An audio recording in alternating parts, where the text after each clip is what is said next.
Votre rendez-vous d'actualité, mesdames, messieurs, bienvenue au sommaire de ce journal. L'issue est proche pour la signature de l'accord politique au dialogue. Les extrémistes doivent se référer à la Constitution en son article 70 qui a tout prévu en cas de la continuité de l'État. Propos de Lambert Mende Omalanga qui répondait ce mercredi aux questions de France 24. Le livre blanc contenant le déroulement et le bilan définitif des violences du 19 et 20 septembre ont été donnés au corps diplomatique. Pour Évariste Bochab, ce livre blanc étale en toute sincérité les détails de ces actes d'une extrême sauvagerie. Et enfin, au-delà des démissions, le gouverneur de l'Équateur, Tony Boulamba, a remanié son gouvernement. 5 nouvelles têtes ont fait leur entrée. Les démissionnaires accusés, le gouverneur de mauvaise gouvernance, confiscation des attributions des ministres et le manque de collaboration. Très bientôt, un accord politique à l'issue du dialogue. La signature peut intervenir d'ici quelques heures. Cette affirmation est de Lambert Mende Omalanga sur le plateau d'entretien sur France 24. On peut même annoncer la signature pour les jours ou les heures qui viennent d'un accord politique parce que ces discussions finalement semblent avoir produit des résultats positifs et que nous allons trouver une commune définition de la situation avec nos partenaires de cette partie de l'opposition qui a accepté de s'asseoir autour d'une table. Donc oui, probablement un accord va intervenir, un accord politique. Le porte-parole du gouvernement congolais, répondant aux questions du journaliste sur la période avant élection, a évoqué l'article 70 de la Constitution qui prévoit une continuité de l'État en cas d'élection hors délai constitutionnel. Cette période est donc appelée abusivement transition. La question est plutôt la gestion des institutions pendant cette continuité de l'État. Pour Lambert Mende Omalanga, le chef de l'État, Joseph Kabila Kabange, n'a pas besoin de dire s'il va se représenter ou non, vu que la Constitution a déjà tout prévu. Il estime qu'il n'est pas important de chercher à convaincre les postures extrémistes de négociation. Cependant, face aux sanctions américaines, belges ou menaces de la France, le porte-parole du gouvernement congolais a rappelé que la RDC récuse toute interférence extérieure. Elle reste ouverte pour des suggestions. Lambert Mende Omalanga a souligné que l'affaire Bruno Tshibala de l'UDPS est judiciaire et non politique. Bruno Tshibala avait appelé à la violence le 19 et le 20 septembre dernier. Il est tout à fait normal que le procureur lui demande des comptes. Le vice-premier ministre et ministre de l'Intérieur, Évariste Bochab, a rendu public hier, mardi 11 octobre, le livre blanc, document dans lequel contient le bilan définitif des violences du 19 et 20 septembre dernier. Il affirme que ce livre blanc, mis à la disposition du public et rendu au corps diplomatique, donne le détail sur le bilan de ces actes d'une extrême sauvagerie. Et les enquêtes se poursuivent au niveau de la police, car de tels actes ne peuvent rester impunis, a-t-il renchéri. Pour le gouvernement congolais, le bilan fait état de 32 morts, dont 3 policiers et une fillette de 9 ans, alors que les ONG indépendantes évoquent un bilan plus lourd. Dans ses conclusions, Évariste Bochab a expliqué que la police détenait des armes non létales alors que les manifestants étaient armés.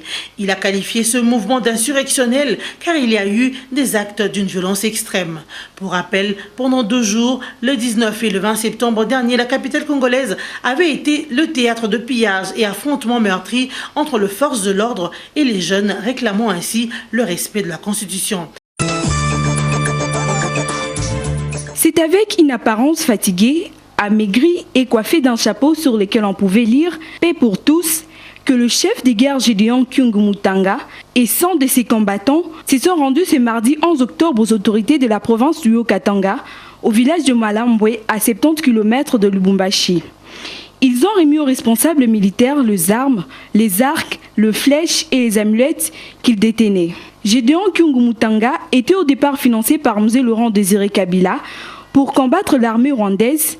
Après la mort de M. Laurent Désiré Kabila en 2001, il est entré en résistance contre le pouvoir en place.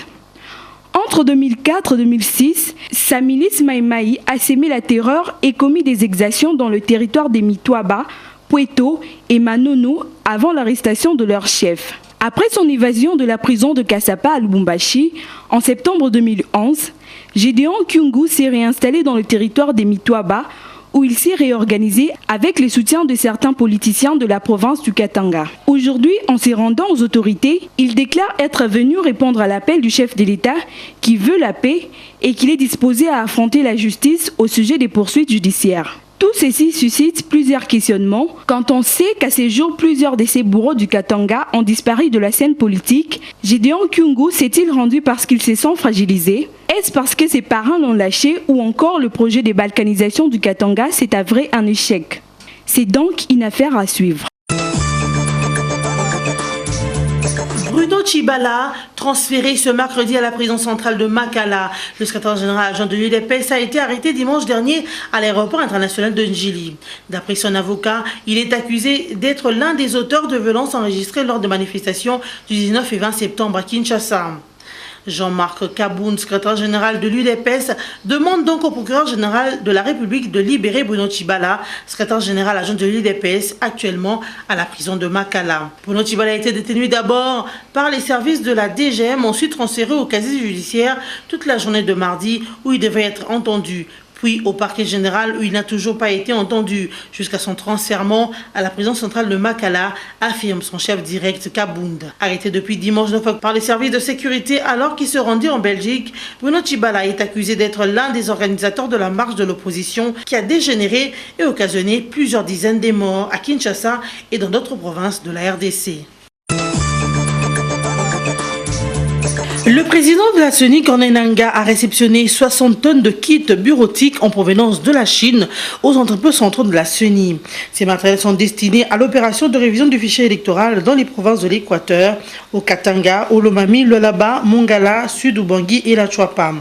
Notant que ce lot est constitué essentiellement des cahiers, stylos, papiers et autres fournitures nécessaires pour un centre d'inscription des lecteurs.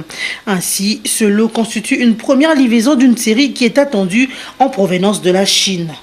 À peine arrivés, ces matériels ont été déployés le même mardi soir dans les provinces de la première ère opérationnelle.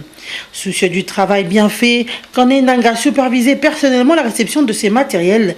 Il a par ailleurs annoncé l'arrivée à Mombasa de conteneurs des groupes électrogènes destinés aux provinces de la zone opérationnelle Est. Cependant, le président de la CENI, Corneille Nangaa, a visité les entrepôts de la CENI où plusieurs autres matériels sont entreposés. Il a en effet invité la population congolaise à s'enrôler massivement pour les prochaines échéances électorales en République démocratique du Congo. En 2 ans, la République démocratique du Congo a vu ses cas de violence sexuelle réduits à 50%.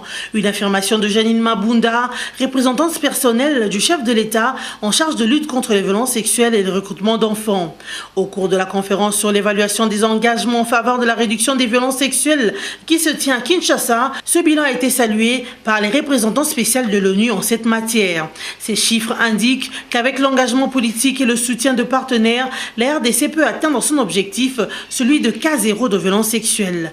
Cependant, pour l'ONU, le jour où cet objectif sera atteint par la République démocratique du Congo, elle va donc contribuer au décollage du pays et à son ambition d'émergence. Pour rappel, le bureau de la représentante personnelle du chef de l'État a mis en place depuis 2015 une campagne dénommée « Briser le silence ». Celle-ci consiste à appeler les numéros affichés sur des panneaux pour dénoncer les cas de viol sur toute l'étendue de la République démocratique du Congo. Après un séjour de 48 heures en République démocratique du Congo, l'émissaire du président cubain, le vice-président du Conseil d'État Salvador Valdés Mesa, a quitté Kinshasa ce mardi 11 octobre dans la soirée. Une visite qui rentre dans le cadre de la coopération bilatérale entre les deux pays amis. Aussitôt après son arrivée dans la capitale congolaise le lundi 10 octobre, le vice-président du Conseil d'État cubain Salvador Valdés Mesa a visité le mausolée Laurent-Désiré Kabila. Il a été accueilli par le président de la fondation Musée Laurent-Désiré Kabila, Janet Kabila. Il s'est ensuite recueilli devant la tombe du soldat du peuple Musée Laurent-Désiré Kabila, une façon pour lui de reconnaître le sens de la lutte héroïque menée par celui-ci pour la libération de la RDC, une lutte dont l'inspiration s'apparente à la révolution cubaine menée par Che Guevara.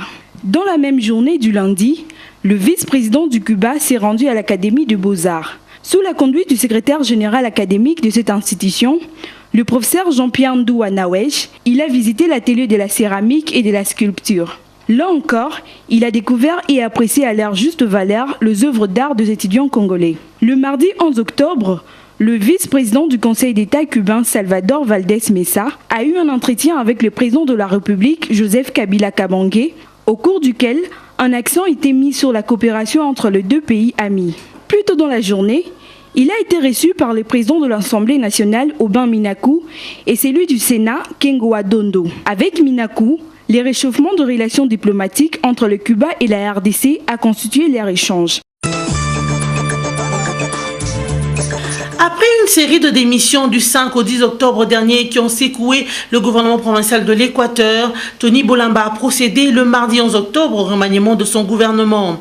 Hormis les 4 ministres restants fidèles au gouvernement qui sont reconduits dans leurs fonctions, des nouvelles figures font leur entrée dans cette équipe, notamment 3 de la majorité présidentielle dont Blanchard Mzelobey qui hérite du ministère de portefeuille de la justice et des droits humains. Mimi Etaka, ancienne journaliste, reprend les médias, la communication, femmes, famille et enfants. Et Sophie Bofela, désignée comme secrétaire exécutif provincial. Du côté de l'opposition, Apollinaire Etai Isuka a été nommé à la tête de l'agriculture alors que les finances sont confiées à la société civile. Malgré ce remaniement, les accusations proférées à l'endroit du gouverneur de l'Équateur après les démissions récentes ne font que s'accroître. Parmi elles, la mauvaise gouvernance, la confiscation des attributions des ministres, le manque de collaboration et tant d'autres. Ici est de noter que l'Assemblée provinciale de l'Équateur envisage inviter le gouverneur Tony Bolamba pour expliquer les récentes démissions.